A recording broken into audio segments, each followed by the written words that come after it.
Welcome to another episode of Women in Focus, and this woman is a person that I have been associated with. I have known her for a very long time.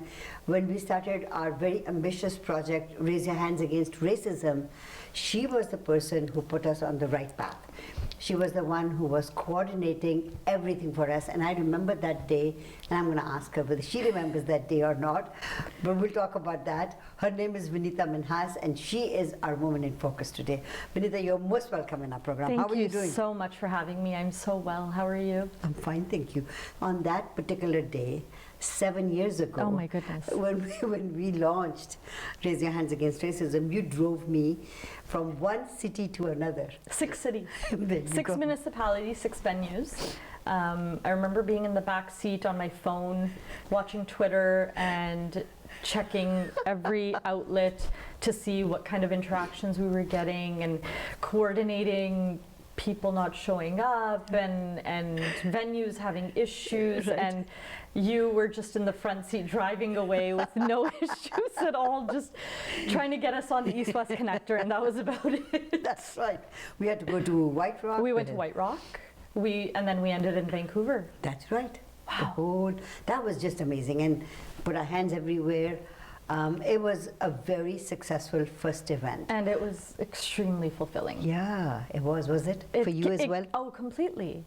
It's something, you know, I mean, you've known me for so long and you know the kind of values that I hold. So Raise Your Hands Against Racism for me aligns with the values that I hold, and the premise around ending racism and something that I feel so strongly about.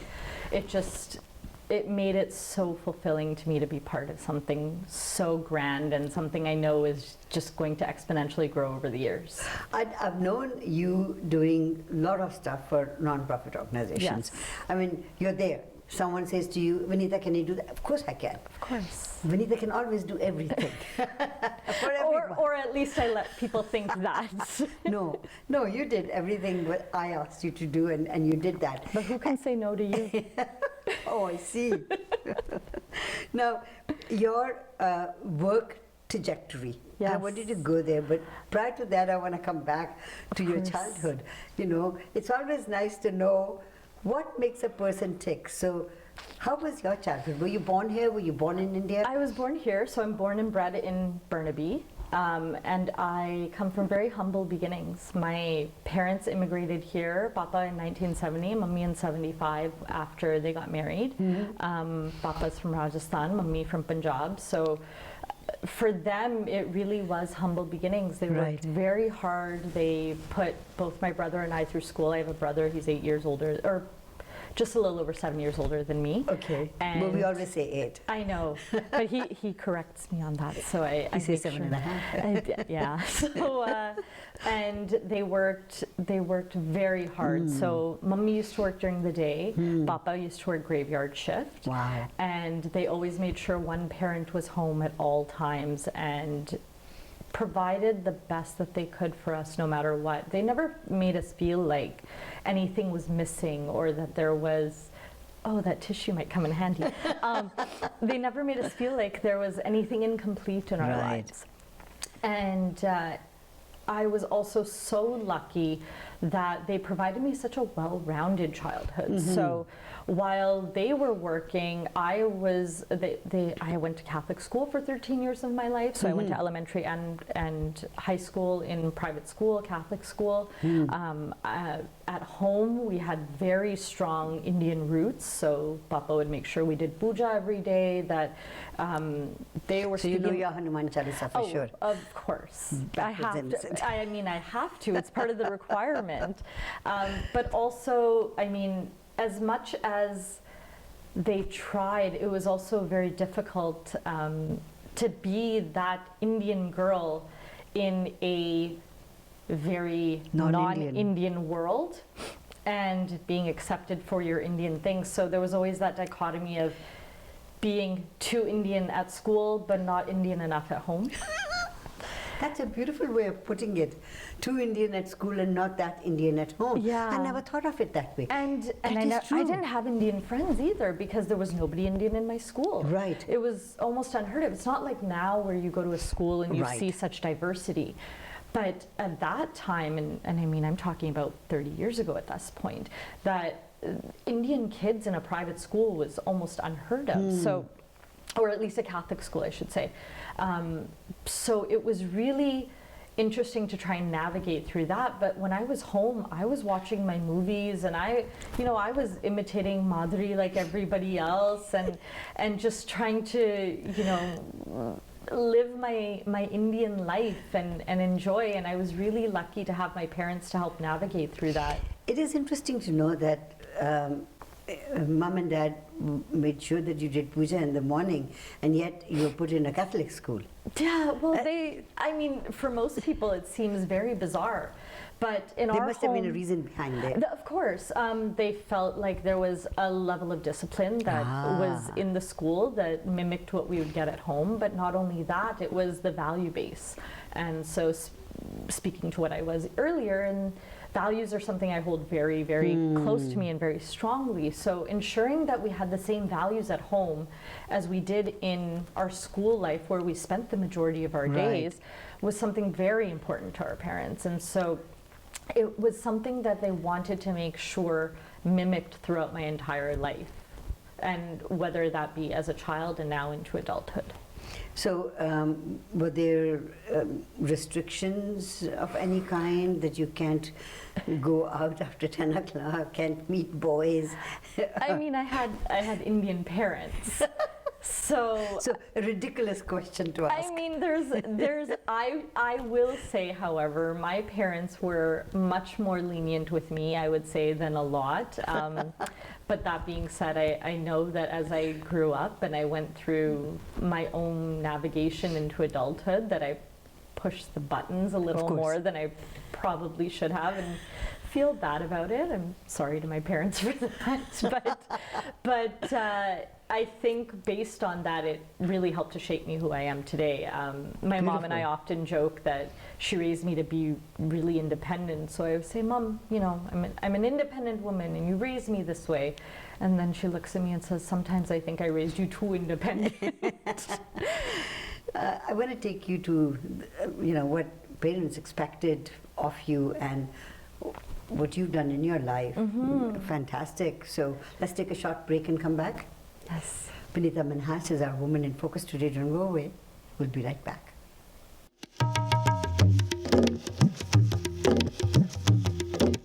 Welcome back to Women in Focus. Vineeta Minhas is our Woman in Focus today. So growing up in a family where parents worked really hard, all immigrant parents worked very hard to make sure that their children don't have to work as hard as they have been. Of course. So there must have been prerequisite job descriptions or career descriptions. I mean, I think for any parents, there's the conveyor belt of occupations that they hope their children will follow. Maybe choose one. But that being said, recently Mom and I have had conversations about this where at the time that they are raising the children and from where they came from and where they see their children going, there is a bubble of occupations they hope that their children will pursue because it's tried, tested, true. Those are occupations where you know that there's going to be stability, there's going to be money, there's going to be a future. And we live in a world now where there's so many different options, and those options weren't available previously. Going against the grain was something that wasn't obviously smiled upon by any means, and for me to not go into any of those was probably hurt them a little, but at the same time I would like to think that they always knew in their heart of hearts that I would be okay. And I know constantly I would say to them, regardless of what I do, I know I'm always going to work hard. I know I'm going to put my 110% into it and be as honest as possible, put in a hard day's work, and I will be fine. So yeah, it was not the most ideal for them, but that being said, I think we're in a good spot now. I think what you're doing with non-profit organizations and what you're doing in your current job and what you were doing as a planner, event Yes. planner, it was something that was not very popular in those days, or nobody Not was doing it, particularly. right? You were one of the first ones to start doing that. And it was interesting because I fell into it. Yeah. Oh, I I see. started my career trajectory thinking I was going to be you. I thought I was going to go into journalism. I thought maybe I'll be Christiana Mpur. I will be in the trenches of Iran and reporting from a ditch somewhere. And Wow. and I thought I was going to do all of that. And it was something that I really gravitated towards. Even now I'm a news junkie, and it's constantly something that I'm listening to, reading.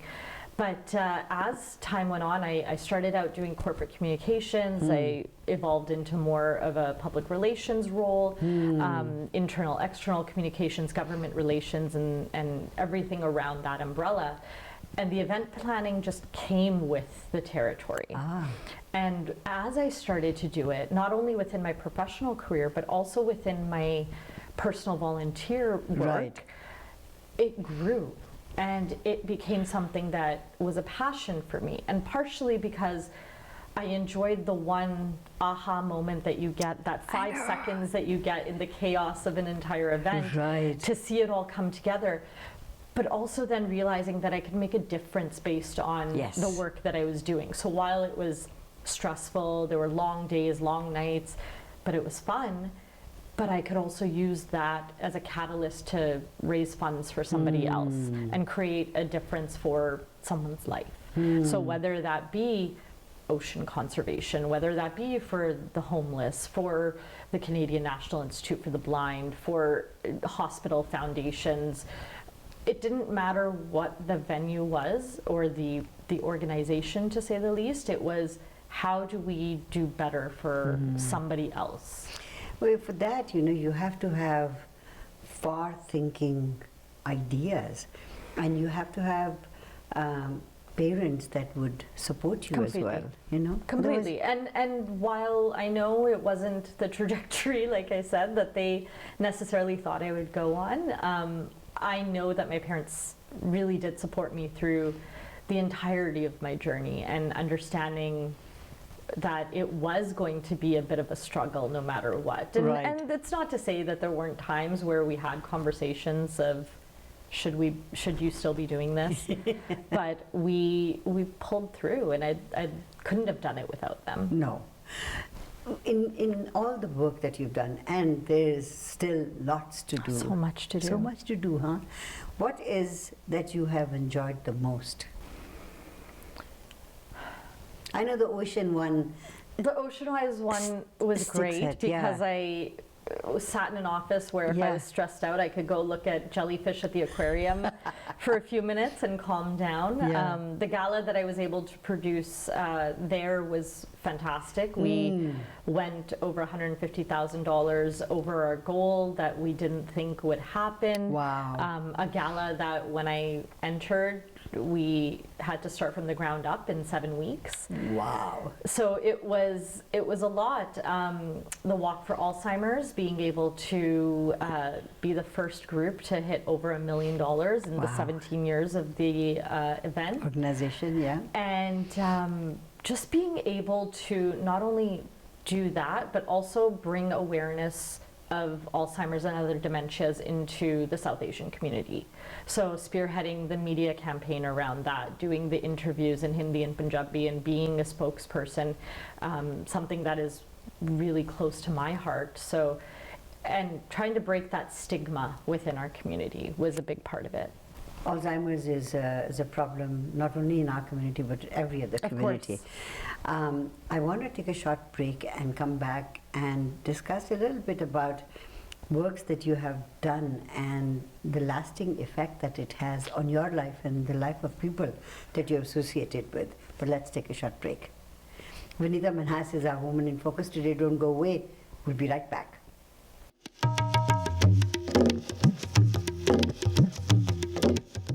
Welcome back to Women in Focus. A very, very interesting young woman is our Woman in Focus today, Vineeta Minhas. So we're talking about all the different organizations that you have had, non-profit and for-profit as well, right? And we were talking about Alzheimer's, right? Dementia and Alzheimer's is a disease that is grappling a lot of communities. Terrible. And it's something that happens, no reason, rhyme, people healthy one day, no. right? At this point, there's many studies that are happening, and I don't want to say anything that's incorrect, obviously, but there's many studies that are happening as to how to help people, and there's different therapies that are available. And as I mentioned, when I was at the Alzheimer's Society of BC, I was able to be part of something much greater than me. What are you currently doing? So I work as a marketing manager at Skull Candy. Yes. What is Skull Candy? Skull Candy makes headphones. Headphones. Something that I love consumer very electronics. So headphones and accessories and earbuds and the number one wireless earphones under $100 is what we are. Really? Yes. I think I said that right. I hope. I'm sure you did.